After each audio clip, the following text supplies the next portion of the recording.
आशा करता हूँ आप सभी अच्छे से होंगे। मेरा नाम रिजवानुल हक और आप देख रहे हैं रिजवानुल हक स्पीक्स। देखिए, आज हम इस वीडियो में सीखेंगे कि 12 लीड ईसीजी करते कैसे है।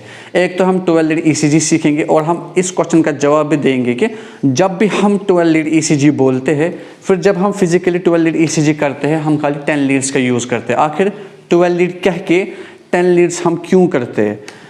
एक तो इस चीज़ का जवाब और प्रॉपर प्लेसमेंट कैसे इलेक्ट्रोड्स को लगाया जाता है, कैसे ईसीजी को किया जाता है, तो इस वीडियो में आपको हर चीज़ पता चलेगी।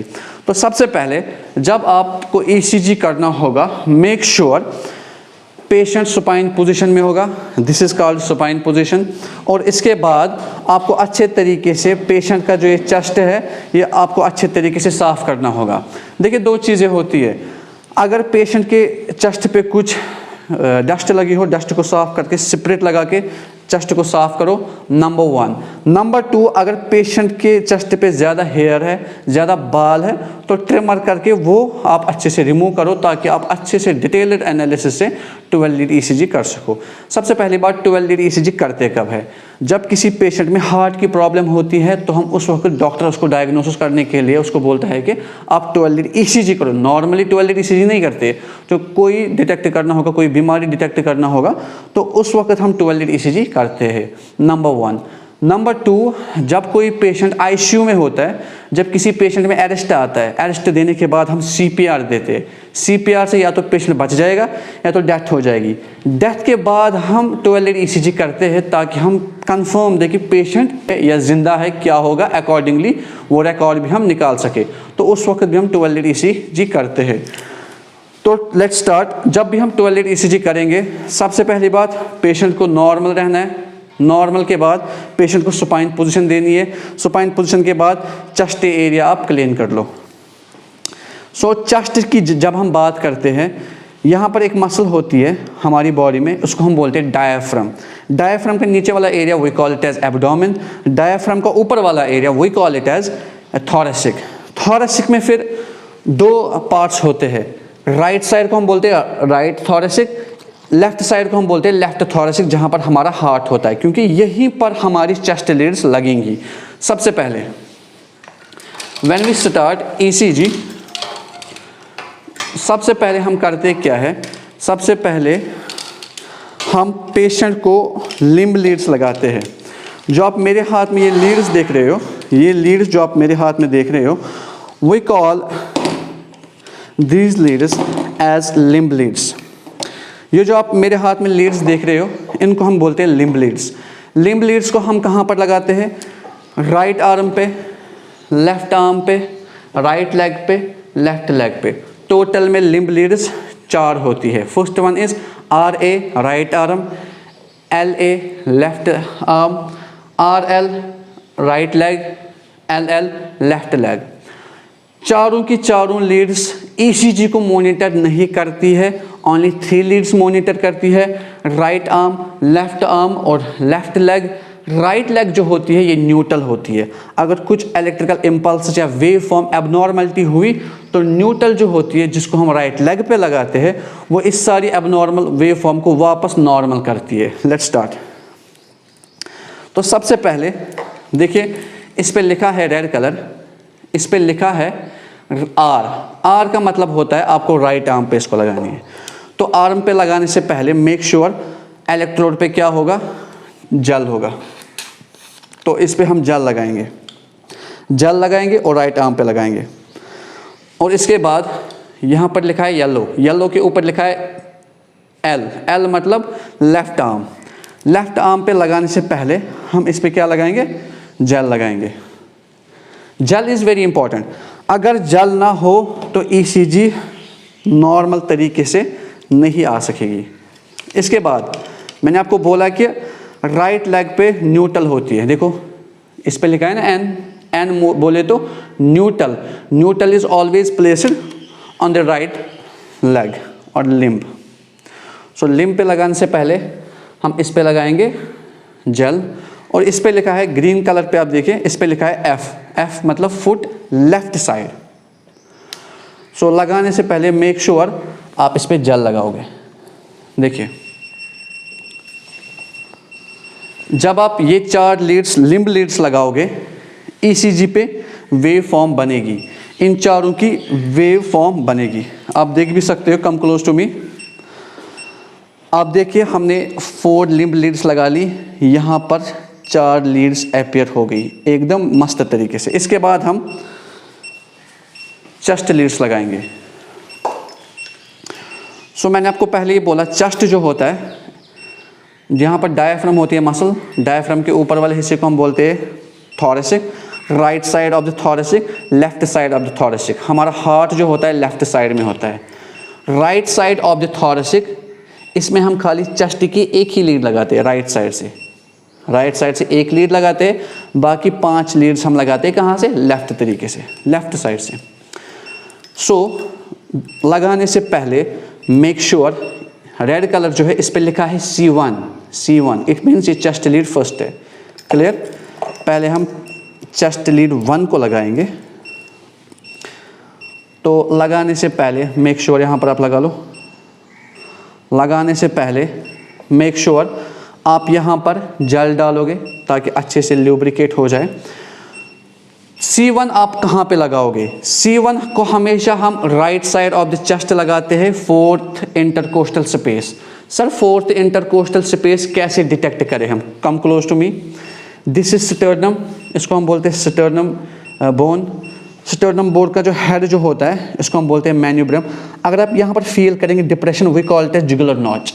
जुगुलर नॉच पे आप अपनी 2 फिंगर्स रखोगे, ब्रेडथ ऑफ 2 फिंगर्स। तो ये लाइन जो बनी, ये लाइन जो बनी, यहाँ पर होती है सेकंड रिब, दूसरी रिब होती है। रिब पे आप फिंगर रखो और पल्पेट करो, this is 3rd rib, this is 4th rib. Clear?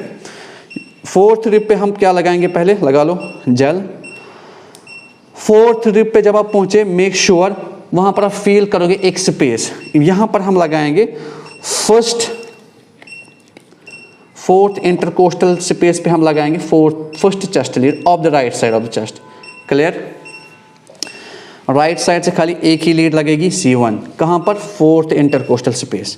Now is C2। देखिए यहां पर लगा लो आप जेल। हमने जेल यहां पर लगा दिया। 4th इंटरकोस्टल के अपोजिट में एकदम सीध में हम लगाएंगे कौन सी? C2। It means C2 is placed on the left side of the chest, just opposite to the C1 on the 4th intercostal space। इसको पकड़ लो। C3 लगाने से पहले हम C4 लगाएंगे। देखिए क्यों? C4 को हम कहाँ पर लगाएंगे? 5th intercostal space. यहाँ इस बोन को हम बोलते हैं क्लेविकल बोन। क्लेविकल बोन की सीध में सेंटर के स्ट्रेट नीचे जाना है और यहाँ पर 5th इंटरकोस्टल मसल है, यहाँ पर हम लगाएंगे कौन सी? C4, not C3, C4। C4 को हम कहाँ लगाते हैं? 5th intercostal space, mid clavicular. Clear? अब रही यहाँ पर C3। C3 को हम लगाएंगे, C3 is placed between C2 and C4। Clear? इनके बीच में हम लगाएंगे क्या? C3। क्लियर? C3 हम लगाएंगे C2 और C4 के, C2 और C4 के बीच में। क्लियर? अब रही बात C5, लगा लो यहाँ पर। बस देखिए अभी C5 लगाना है। C5 को हम कहाँ पर लगाते हैं? C5 को हम लगाते हैं एंटीरियर टू ऑक्जिला। ये जो एक्सिलरी है, एक्सिला जो है, इसके आगे हम लगाते हैं किसको? C5 को। देखिए यहाँ पर। क्लियर? और C6 एंटीरियर टू एक्सिला मगर 5th इंटरकोस्टल स्पेस।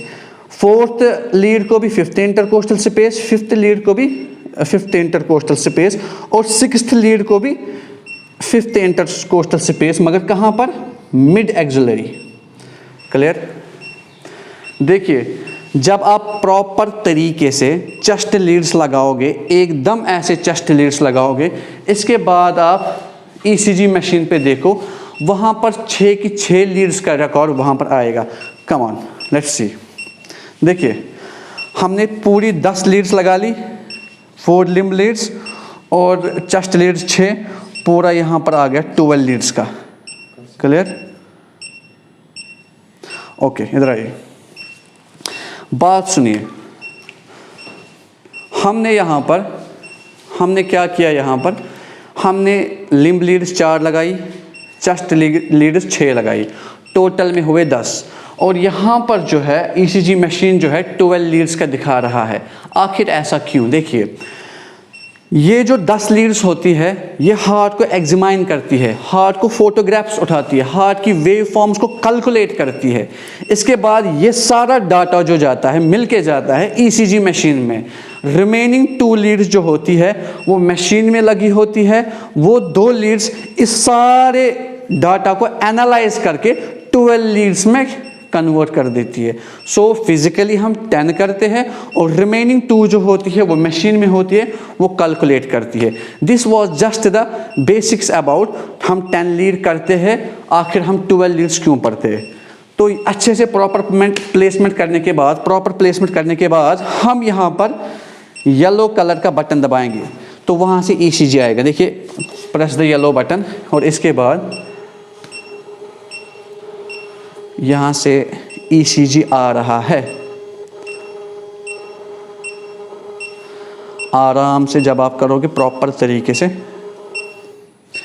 इसके बाद यहाँ पर दिखा रहे ईसीजी इज एनालाइजिंग। पहले ईसीजी को एनालाइज होने दे दो, इसके बाद ये और बाहर निकलेगा, फिर जाके आप पेपर को कट कर लो। ईसीजी भी आ गई, एनालाइज भी हुआ और इसके बाद हम ईसीजी पेपर को कट करेंगे।